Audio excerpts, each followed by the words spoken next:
Um, 6:30, 4th of May, 2024. Day that will live in Birmingham City's history for a long, long time. After absolutely battering Norwich, we scored our usual one goal, and that was enough. They never looked like getting a goal. Never looked like coming out their own half most of the time. Well done, the boys, for their efforts. Um, some of the tackling and some of the running and fighting and battling was wonderful to behold. And the crowd, all 28,000 of them, were behind them every second. And we should have gone. We should have gone in several several goals to the good, but you know what we do? We score one goal, and very long first half because somebody was injured in the crowd again, which kept us waiting. Well, I went for a pee that took me 10 minutes, yet the referee only handed 5 on at the end of that game, at that half, when we needed some more time. Second half started much the same as the first, and eventually we got the opening goal, the only goal of the game, as it turned out, by Pak Song Ho, his first goal for the game, for the club.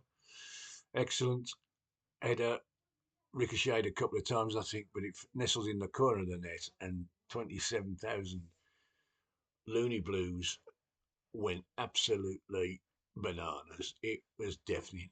Um, and then the news started to filter through. Sheffield Wednesday 2, Sunderland 0.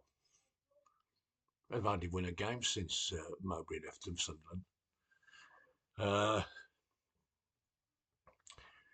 Leicester still 0, Blackburn 0,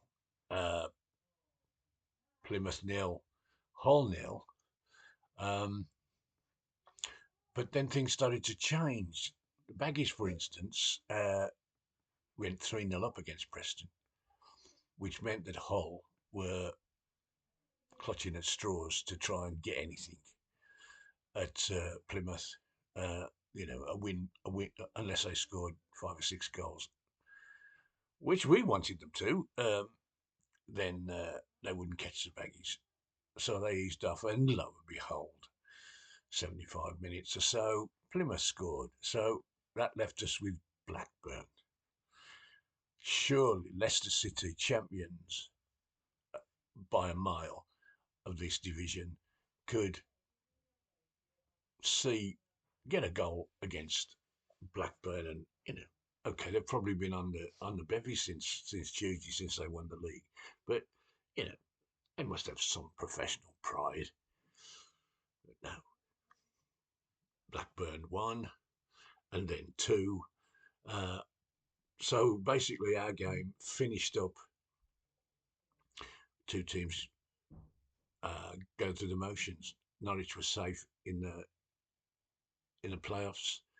Uh, we couldn't, we could have scored another 15 and it wouldn't have made the slightest bit of difference. So it all just died a horrible death, and sadly we will be playing League One football next year. Don't know how the division's going to cope, to be honest. When people like Huddersfield, who've got monster grounds, and uh, various other people can only give us a couple of thousand tickets, QPR, Millwall, so on and so forth. What are the likes of Crawley and um, Stevenage going to do? They play on non-league grounds. Now tomorrow I'm going to watch Solihull Borough play Bromley for the right to play in the Football League next year. Now I know both of their grounds very well. My daughter, who lives here, lives in Bromley, and I shall go and wave the flag for Solihull.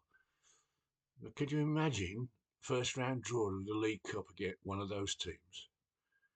Now the two grounds are very similar. Birmingham City or Bolton or Blackpool get drawn away at one of these grounds. They'll be lucky to get 50 tickets, let alone 5,000. I mean, the grounds don't hold that many. So that's what we've got to look forward to.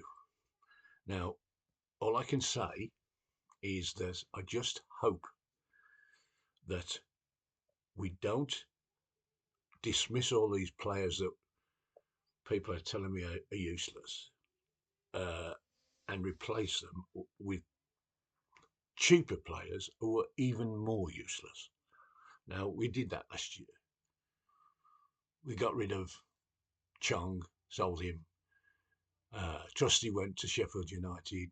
Maybury went back to Manchester United, got in the side for the first month or so, and then they flogged him off to Spain to play in their Premier League. Those were good players, and we replaced them with lesser players. Now, to be fair, I'll hold my hand up and say for the first 6 or 7 games, some of these players who replaced those players looked half decent. It was only when Mr. Rooney come round and turned them into a decrepit crew that things started to go wrong. And you can moan at me all you like and say to the players, Mr. Rooney's appointment is what sent us down. I said that last October, and I never deviated from it. I didn't admit that some of the times during the last months that I thought we'd go down, but I said I had no reason, and nobody else did, no reason to disprove my theory that appointing Mr. Rooney was a ticket to disaster, and so it has turned out. Now, uh, Tony Mowbray would have kept us up, I'm sure, but the poor man was taken seriously ill. Now, a man of 60 is gonna it take.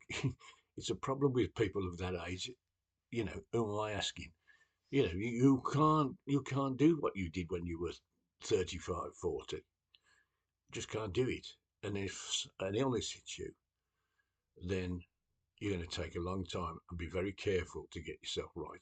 And God, please help this man get back to uh, full fitness. Now, not for our sake, for his own sake and his family's sake.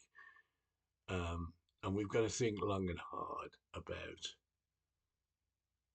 letting him return and how he returns and what he does and so on. Mr. Rowett has already stated quite categorically his time's up on uh, June the 1st.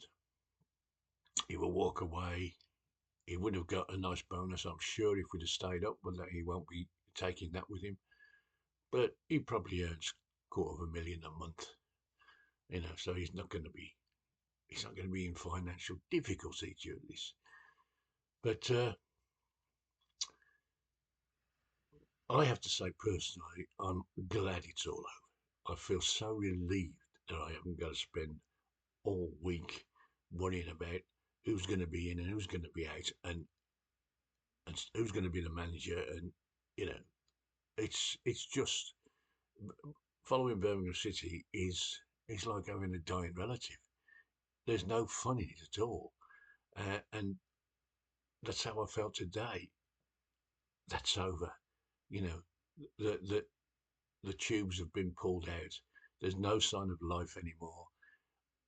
No suffering amongst us. Birmingham City Football Club have virtually died. Now, that's over the top. Of course, it hasn't died, but it might as well have. It might as well have. What we can do is look forward to its rebirth.